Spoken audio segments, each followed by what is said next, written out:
حدیث سے یہ پتہ چلتا ہے، ہمیں صحیح حدیث سے پتہ چلتا ہے کہ قرب قیامت میں جب مسلمان بہت کسمہ پرسی میں ہوں گے تو خراسان سے لشکر اٹھے گا۔ خراسان یہ افغانستان اور ایران کا حصہ،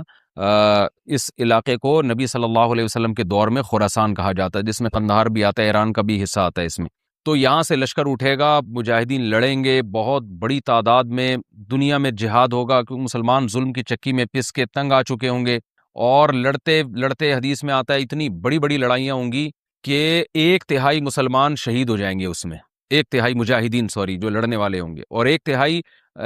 جو ہوں گے وہ میدان جنگ سے بھاگ جائیں گے، اور 1/3 کو اللہ فتح عطا فرمائے گا۔ تو جو 1/3 میدان جنگ سے بھاگ جائیں گے، نبی صلی اللہ علیہ وسلم نے فرمایا ان کی توبہ کبھی قبول نہیں ہوگی۔ جو 1/3 شہید ہو جائیں گے وہ افضل ترین شہداء ہوں گے اس وقت کے، اور 1/3 کو اللہ تعالیٰ غلبہ عطا فرمائیں گے۔ ایک واقعہ تو ہمیں قرب قیامت میں نبی صلی اللہ علیہ وسلم سے یہ ملتا ہے صحیح حدیث سے۔ دوسرا ہمیں یہ ملتا ہے کہ قرب قیامت ہی میں مسلمان کسمہ پرسی کا شکار ہوں گے،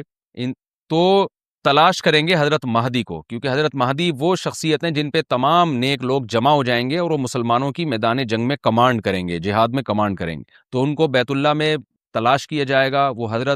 وہ رسول اللہ صلی اللہ علیہ وسلم کی اولاد میں ہوں گے، اور لوگ ان کو پہچان لیں گے، اہل اللہ پہچان کر ان کو اپنا امیر بنائیں گے، اور ان کی قیادت میں پھر لڑائی اور جہاد شروع ہوگا۔ اور یہ لڑائی جب دمشق میں لڑائی ہو رہی ہوگی تو دمشق میں عصر کی نماز کے وقت حضرت مہدی، میں نے جو یہ کہا کہ دمشق میں لڑائی ہو رہی ہوگی، مقصد یہ نہیں ہے کہ دمشق کوئی میدان جنگ بنا ہوا ہوگا، مقصد یہ ہے کہ وہ مجاہدین کا لشکر دمشق میں ہوگا عصر کی نماز کے وقت، لڑائی چاہے کسی اور میدان میں ہو رہی ہو، لیکن احادیث میں ہمیں دمشق کا تذکرہ ملتا ہے۔ تو دمشق میں حضرت شام کا تذکرہ ملتا ہے، اور جو قرائن ہمیں ملتے ہیں وہ دمشق کی ایک خاص مسجد ہے، وہ مسجد حضرت مفتی تقی عثمانی صاحب اور مفتی رفیع عثمانی صاحب نے اس کو ہائی لائٹ بھی کیا، لیکن وہ یقینی نہیں ہے، یہ خوب سمجھے، انہوں نے اس کا بھی تبصرہ کیا ہے کہ اس کے بارے میں کوئی یقین نہیں ہے۔ تو حضرت مہدی عصر کی نماز پڑھا رہے ہوں گے، لوگ امامت میں آپ کے پیچھے کھڑے ہوں گے، یہاں تک کہ مسجد کے مینار پر، آج بھی وہ مینار موجود ہے جس کے بارے میں غالب گمان ہے کہ یہ وہ مینار ہے جہاں حضرت عیسیٰ علیہ السلام نازل ہوں گے، غالب گمان کے درجے میں کہا جا سکتا ہے، ورنہ پھر اسی کے اڑوس پڑوس میں کوئی مسجد ہوگی۔ میرا اگر شام جانا ہوا تو انشاءاللہ میں ارادہ ہے کہ میں ولاگ میں اس مسجد کا بھی تذکرہ کروں گا، اس جگہ کا بھی تذکرہ کروں گا، لیکن میں پہلے یہ بات بتا دوں کہ وہ 100% یقینی نہیں ہے، ایسا نہ ہو کہ اس مسجد کے مینار پہ چڑھ کے لوگ جو ہے وہ اس کے کوئی مینار کو ہی چاٹنا شروع کر دیں تبرک کے طور پہ۔ تو عصر کی نماز کا ٹائم ہوگا، حضرت عیسیٰ ابن مریم علیہ الصلوۃ والسلام فرشتوں کے کندھوں پہ ہاتھ رکھے نیچے اتریں گے نماز کے ٹائم پہ، یعنی آسمان سے مینار تک آئیں گے، اور پھر مینار سے آپ کے لیے سیڑھیاں لگائی جائیں گی، سیڑھیوں کے ذریعے مینار سے نیچے اتریں گے، اور لوگ ان کو پہچان لیں گے۔ حضرت مہدی ان کو امامت کے لیے آگے کریں گے کہ آپ اللہ کے ایک پیغمبر ہیں، آپ نماز پڑھائیے، حضرت عیسیٰ علیہ السلام انہی کو آگے رکھیں گے، اور اس طرح کا مفہوم ہے حدیث میں کہ اللہ نے اس کام کے لیے آپ کو ہی منتخب کیا۔ کیا مطلب یہ امامت اس امت کا حق ہے؟ تو حضرت عیسیٰ ابن مریم علیہ الصلوۃ والسلام کا جو کام ہوگا وہ جہاد ہے، اور یہودیوں سے انتقام لینا، کیونکہ یہودیوں نے اپنے خیال میں حضرت عیسیٰ کو قتل کیا تھا، تو اللہ نے یہودیت ہی کے خاتمے کے لیے اور دجال کے خاتمے کے لیے عیسیٰ ابن مریم کو نازل کیا ہے۔ حضرت مہدی سے پہلے ہی دجال ظاہر ہو چکا ہوگا، دجال کے بارے میں حدیث میں آتا ہے کہ ہر پیغمبر نے اپنی امت کو دجال کے فتنے سے ڈرایا ہے۔ اچھا، یہ دجال ایک ایسی شخصیت ہے جس کا یہودی انتظار ہم سے زیادہ کر رہے ہیں، کیونکہ یہودی اس کو اپنے لیے نجات دہندہ سمجھتے ہیں، جبکہ حدیث میں آتا ہے کہ دجال کانا ہوگا اور اس کا خدائی کا دعویٰ ہوگا، اس کے پاس کچھ ایسی طاقتیں ہوں گی کہ مردے کو زندہ کر دے، زندہ کو مار دے، ایک طرف اس کے باغ ہوگا، ایک طرف اس کے آگ ہوگی، جو اس پر ایمان لائے گا اس کو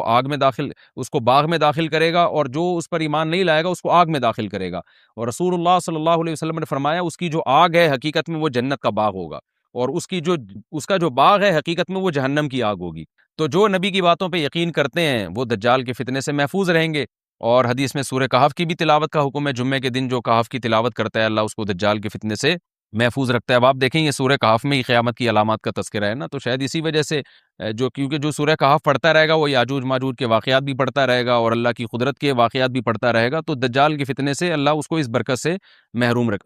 بچا کے رکھیں گے، فتنے سے محفوظ رکھیں گے۔ تو وہ ایسی طاقتیں دکھائے گا، بے وقوف لوگ اس پہ ایمان لے آئیں گے۔ حدیث میں آتا ہے کہ کانا کبھی بھی خدا نہیں ہو سکتا، یعنی اس کی تو ایک آنکھ ہوگی نہیں، لیکن بے وقوف لوگ اس کے یہ کچھ ظاہری کمالات دیکھیں گے، یہ نہیں دیکھیں گے کہ یہ تو شکل بھی اس کی اچھی نہیں ہے، یعنی خدا کم از کم جمال والا ہوتا ہے نا، یہ تو ہے بھی کانا، اور اس کے بڑا بڑا کافر بھی لکھا ہوا ہوگا واضح طور پر، جس سے پتہ چلے گا۔ لیکن احمق اور بیوقوف لوگ جیسے روحانی عاملوں کے کچھ شعبدے دیکھ کر ان پہ سے متاثر ہو جاتے ہیں نا، روحانی عاملوں کے شعبدے دیکھ کے، تو ایسے ہی دجال کے شعبدے دیکھ کے متاثر ہوں گے۔ تو بہت لوگوں کو، خلقت کو، بہت بڑی امت کو گمراہ کرے گا دجال، اہل اللہ کو اللہ تعالیٰ اس کے فتنے سے محفوظ رکھے گا۔ پھر حضرت عیسیٰ ابن مریم جب نازل ہوں گے تو وہ دجال کو قتل کریں گے۔ حدیث میں آتا ہے کہ نیزے کے ذریعے گھوڑے پہ بیٹھ کے قتل کریں گے۔ علماء نے اس حدیث کا دو مطلب بیان کیے ہیں کہ یا تو اس کا مطلب یہی ہے کہ واقعی گھوڑے پہ بیٹھیں گے، نیزہ استعمال کریں گے، اور زمین جو ہے وہ اتنی پہلے اس سے جنگیں ہو چکی ہوں گی کہ لوگ دوبارہ تلواروں گھوڑوں کی طرف آ جائیں گے۔ اس بات کا امکان ہے، ہر ملک ایٹمی طاقت بن چکا ہے، تو اگر یہ ایٹم بم سارے ملک آپس میں چلا دیں تو ہم دوبارہ گدے گھوڑوں والی زندگی پر آ جائیں گے، ٹیکنالوجی ساری تباہ و برباد ہو جائے گی، انسان کی ترقی۔ تو اس بات کا بھی امکان ہے کہ کوئی اس سے پہلے ہو سکتا ہے کوئی ایسی جنگ عظیم ہو کہ انسانیت دوبارہ پہاڑوں پتھروں کے دور میں آ جائے۔ لیکن ظاہر یہ معلوم ہوتا ہے کہ رسول اللہ صلی اللہ علیہ وسلم نے جو کلام کیا ہے، ظاہر ہے اس دور کے لحاظ سے جو لوگوں کے جہاں تک جو لوگوں کی مینٹل اپروچ ہے وہاں تک، تو نبی صلی اللہ علیہ وسلم میزائل یا اور ٹینکوں کا تذکرہ کرتے تو کیا سمجھ میں آتا؟ تو گھوڑے سے مراد ہے جو اس زمانے کا گھوڑا ہوگا، اور نیزے سے مراد ہے اس زمانے کا جو اسلحہ ہوگا، کیونکہ نیزہ نبی کے دور کا ایک مناسب اسلحہ تھا اور گھوڑا نبی کے دور کی میدان جنگ کی ایک مناسب سواری تھی۔ تو اس سے یہ بھی پتہ چلتا ہے کہ ہو سکتا ہے عیسیٰ ابن مریم نیزے کے بجائے کوئی کلاشنکوف کا استعمال کر لیں، تو یعنی وہ نیزہ جو ہے وہ اس کلاشنکوف کی یا جو بھی اسلحہ اس وقت حضرت عیسیٰ ابن مریم استعمال کریں گے اس کی ایک تعبیر ہے، تو اس کا بھی پورا امکان ہے۔ تو ہمیں بہرحال اتنا ایمان ہمارے لیے ضروری ہے کہ دجال کو قتل کرنے والی جو ذات ہے جو شخصیت ہے وہ عیسیٰ ابن مریم علیہ الصلاۃ والسلام ہے۔ تو حضرت عیسیٰ کے ذریعے اللہ تعالیٰ دجال کو قتل کریں گے، اور حضرت عیسیٰ کی قیادت میں زبردست جہاد ہوگا۔ حدیث میں آتا ہے کہ عیسیٰ ابن مریم اس دنیا کو امن سے بھر دیں گے، اتنا امن ہو جائے گا اور اتنی مالی فراوانی ہوگی، اتنی مالی، کیونکہ دنیا میں مال بہت ہے، ڈسٹریبیوشن صحیح نہیں ہے، جو تقسیم ہے نا مال کی وہ ظالمانہ ہے، جس کی وجہ سے غریب سے غریب تر ہے، امیر سے امیر تر ہے۔ حضرت عیسیٰ ابن مریم ایسا نظام قائم کریں گے کہ جس سے مال کی صحیح تقسیم، اور لوگ اٹھیں گے زکوٰۃ کا مستحق تلاش کریں گے، اور لوگوں کو زکوٰۃ کا مستحق نظر نہیں آئے گا، غریب تلاش کرنا مشکل ہو جائے گا۔ یعنی ایک آدمی، حدیث کے مفہوم ہے کہ زکوٰۃ لے کے گھومتا رہے گا اور اس کو کوئی غریب نہیں ملے گا، اتنی مالی فراوانی ہو جائے گی۔ پھر ترمذی کی روایت میں آتا ہے کہ اللہ کی طرف سے برکتیں ایسی نازل ہوں گی کہ بڑے بڑے انار پیدا ہوں گے، بڑے بڑے انگور پیدا ہوں گے، زمین اپنی برکتیں کھول دے گی، اور حضرت عیسیٰ علیہ السلام خنزیر کو بھی دنیا سے ختم کر دیں گے خنزیر کی نسل کو ختم کر دیا جائے گا، وَيَضَعُ الْجِزْيَةَ، اور جزیہ کا نظام ختم، اما الاسلام و اما السیف، یا تو تلوار یا اسلام، اس کے علاوہ نہیں۔ تو نبی صلی اللہ علیہ وسلم کو اللہ نے جس مقصد کے لیے دنیا میں بھیجا تھا، اس مقصد کی جو تکمیل ہے وہ عیسیٰ ابن مریم کے ذریعے۔ باقی اس میں حکمتیں کیا ہیں، اس پر میرے الگ سے بیانات موجود ہیں کہ اللہ نے حضرت عیسیٰ ابن مریم کا انتخاب کیوں کیا اس کام کی تکمیل کے لیے، اسی امت میں کوئی کیوں منتخب نہیں کر لیا، یا یہ کہ پیغمبر صلی اللہ علیہ وسلم ہی کے ذریعے پوری دنیا میں اسلام کو غالب کر دیا جاتا، اس میں کیا حکمتیں ہیں، اس پر میرے الگ سے بیانات موجود ہیں۔ ابھی تو میں کوشش کرتا ہوں کہ تفسیر سے میں جو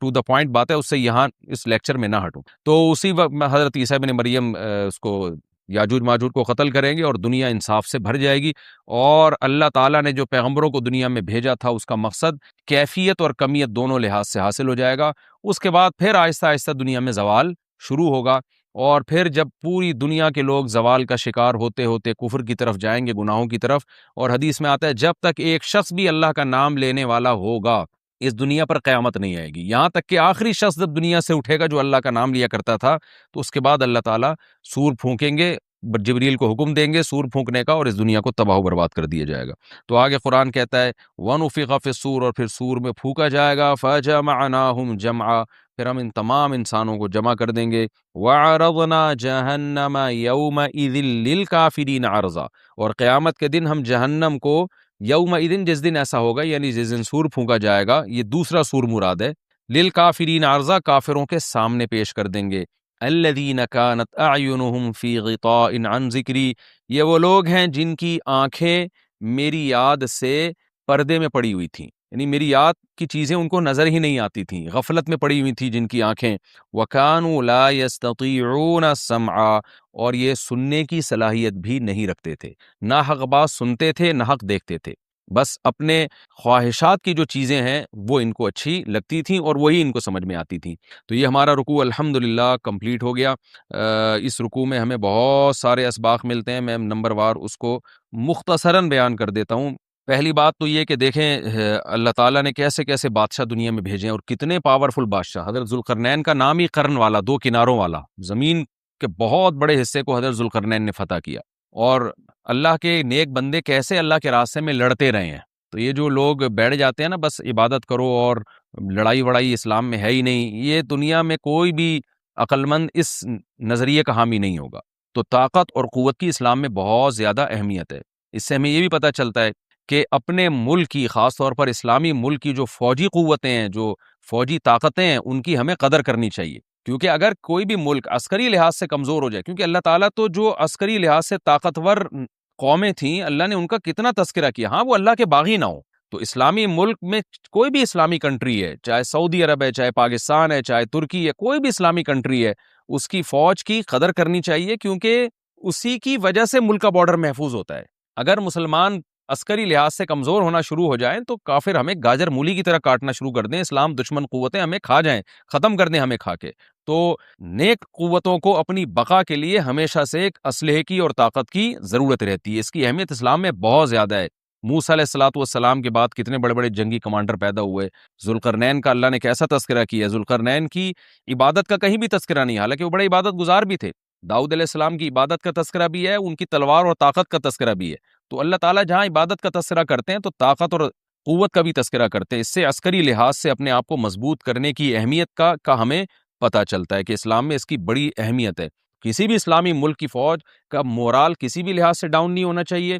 اور عسکری لحاظ سے وہ کسی بھی لحاظ سے کمزور نہیں ہونی چاہیے، اور اس کو چاہیے کہ اعدوا لهم ما استطعتم من قوہ پر عمل کرے، کہ قرآن کہہ رہا ہے روز بروز اپنی طاقت اور قوت میں اضافہ کرنے کی کوشش کرو۔ اس سے مسلم قوم کو کبھی بھی غافل نہیں ہونا چاہیے، اور کوئی بھی ایسا کام جس سے مسلمان قوتیں اور طاقتیں کمزور ہونا شروع ہو جائیں، اس کام سے ہمیں بچنا چاہیے۔ دوسری بات ہمیں یہ پتہ چلی کہ اللہ تعالیٰ نے اہل اسلام کے ذمے پوری دنیا کی ذمہ داری لگائی ہے، کسی ایک ملک کی نہیں۔ جتنے بھی پیغمبر آئے ہیں جب وہ دنیا فتح کرنا شروع کی ہے تو کہیں رکے نہیں ہیں وہ کہ بھئی یہاں تک، اس سے آگے نہیں جانا۔ ان کی صلاحیت ہی ختم ہو گئی ہو، وسائل ہی ختم ہو گئے ہوں تو الگ بات ہے۔ تو پوری دنیا ہے جس میں اللہ کے دین کو غالب کرنا ہے۔ اب اس کا طریقہ کیا ہوگا؟ ظاہر ہے جو جس زمانے میں سوٹیبل طریقہ ہو وہ اختیار کیا جائے گا۔ تو حضرت ذوالقرنین پہلے انتہائی مشرق کی طرف گئے ہیں، جہاں سورج نکلتا ہے، تو وہاں سے جہاں سے آبادی شروع ہو رہی ہے، اور ان کا خیال تھا کہ اب آگے آبادی نہیں ہے، تو پھر جا کے سٹاپ کیا ہے۔ مغرب میں بھی ایسے ہی، شمال میں بھی ایسے ہی۔ تو ہمیں جب دیکھتے ہیں کہ جب صحابہ کرام نے دنیا فتح کرنا شروع کی ہے تو ہمیں مسلمان کمانڈروں میں بھی ایسے واقعات ملتے ہیں کہ وہ علاقے فتح کرتے کرتے سمندر کے کنارے پہنچے، اور انہوں نے سمندر کو دیکھ کے کہا کہ تیرے آگے بھی آبادی ہوتی نا تو ہم اللہ کا کلمہ وہاں بھی بلند کرتے۔ تو یہ دور تھا مسلمانوں کا، اور یہ عیسیٰ ابن مریم دوبارہ پھر وہی کریں گے، پوری دنیا کو فتح کریں گے۔ تو حضرت ذوالقرنین کے اس واقعے سے پتہ چلتا ہے کہ پوری دنیا کی ذمہ داری اللہ نے ہمیشہ سے اہل اللہ پہ لگائی ہے، اور وہ پوری دنیا میں اللہ کے دین کو غالب کرنے کی کوشش میں ہمیشہ سے لگے رہے ہیں۔ تیسری بات ہمیں پتہ چلتی ہے کہ اسباب اور وسائل کی اہمیت۔ حضرت ذوالقرنین نے جب اتنا پہاڑوں کے بیچ میں اتنا یعنی لوہے کی پلیٹیں لگا کے، تانبا پگھلا کے آہنی دیوار بنائی ہے تو خوش ہوئے ہیں، ھذا رحمت من ربی، یہ میرے رب کی رحمت ہے۔ تبھی تو اللہ کا شکر ادا کیا نا، خوشی پہ شکر ادا کیا جاتا ہے۔ تو اس سے یہ بھی پتہ چلتا ہے کہ سائنس اور ٹیکنالوجی، دیکھیں یہ کام ٹیکنالوجی کے بغیر ممکن نہیں تھا۔ تبھی تو اس قوم نے کہا نا ذوالقرنین سے کہ ہم پیسے آپ کو دیں گے، لیکن ہمارے پاس وہ وسائل نہیں ہیں، وہ ٹیکنالوجی نہیں ہے ہمارے پاس۔ اور بظاہر ایسا لگتا ہے کہ ان کے پاس لوہا بھی تھا، تانبا بھی تھا، کیونکہ حضرت ذوالقرنین اب یہ تو نہیں ہے نا کہ زمین کے مشرق کی طرف دوبارہ لوہا جمع کرنے گئے ہوں، تو وہیں سے جو کچھ ہوگا نکالا ہوگا۔ تو وسائل اس قوم کے پاس تھے، ٹیکنالوجی نہیں تھی کہ اس لوہے کو اور اس تانبے کو پگھلا کے دونوں پہاڑوں کے بیچ میں پلیٹیں کیسے بنانی ہیں، اور ان کو کیسے ان کے بیچ میں تانبا کر کے کہانی دیوار بنائی ہے، یہ ٹیکنالوجی ان کے پاس نہیں تھی۔ تو اس سے ہمیں ٹیکنالوجی کی ویلیو کا بھی پتہ چلتا ہے۔ آج مسلمان اس میں بھی بہت پیچھے چلے جا رہے ہیں اور اس کو مذہب سمجھنا شروع کر دیا ہے، یہ بات بھی غلط ہے۔ حضرت ذوالقرنین نے اتنی طاقت اور قوت کا استعمال کیا، اور اتنے زبردست طریقے سے اس وقت جو بھی اس سوٹیبل ٹیکنالوجی تھی اس کا استعمال کر کے دو پہاڑوں کے بیچ کے راستے کو بند کر دیا، اور اس پہ خوشی منائی حضرت ذوالقرنین نے۔ یہ نہیں کہا کہ بھئی اس سے کچھ بھی نہیں ہوتا، اصل میں تو بس انسان کو چاہیے کہ وہ اللہ اللہ کیا کرے بیٹھ کے، اور یہ کیا اللہ سے بس مدد مانگو، اللہ ہی۔ یاجوج ماجوج کے بارے میں ان کو کہہ دیتے ہیں ذوالقرنین کہ تم سب رات کو تہجد میں اٹھ کے دعائیں مانگو، اللہ یاجوج ماجوج سے تمہیں بچا لے گا۔ نہ نہ نہ، حضرت ذوالقرنین نے کہا دعائیں بھی مانگو، یقیناً حکم دیا ہوگا دعائیں مانگنے کا، لیکن ہم پورے اسباب اور وسائل استعمال کریں گے، لوہے کی پلیٹیں بنائیں گے، تانبے کو پگھلائیں گے، اوپر چڑھائیں گے، اور اس طرح سے پوری مضبوط دیوار بنائیں گے۔ آج مسلمان ہاتھ پہ ہاتھ رکھ کے بیٹھ گیا ہے، اور وظیفوں میں اور جو ہے بس وہ چند صبح و شام کے وظیفے پڑھ کے وہ سمجھتا ہے کہ ساری دنیا کے سارے مسائل کا حل اس سے ہو جائے گا۔ ایسا نہیں ہے، آپ کو بہت زیادہ ترقی کرنی ہے، بہت زیادہ اسباب و وسائل میں آپ کو غیر مسلموں سے آگے نکلنا ہے، جیسے کہ قرون اولیٰ کے اولا کا مسلمان نکلا تھا، تبھی اللہ نے اس کے لیے دنیا میں فتوحات کے دروازے کھولے تھے۔ تو اللہ ہمارے لیے فتوحات کے دروازے جبھی کھولے گا جب ہم عبادت کے ساتھ ساتھ سائنس اور ٹیکنالوجی کے میدان میں بھی آگے بڑھنے کی کوشش کریں۔ اور ہمیں قرب قیامت کی علامتیں بھی اس رکوع میں پتہ چلتی ہیں۔ ہمارا رکوع کمپلیٹ ہوا۔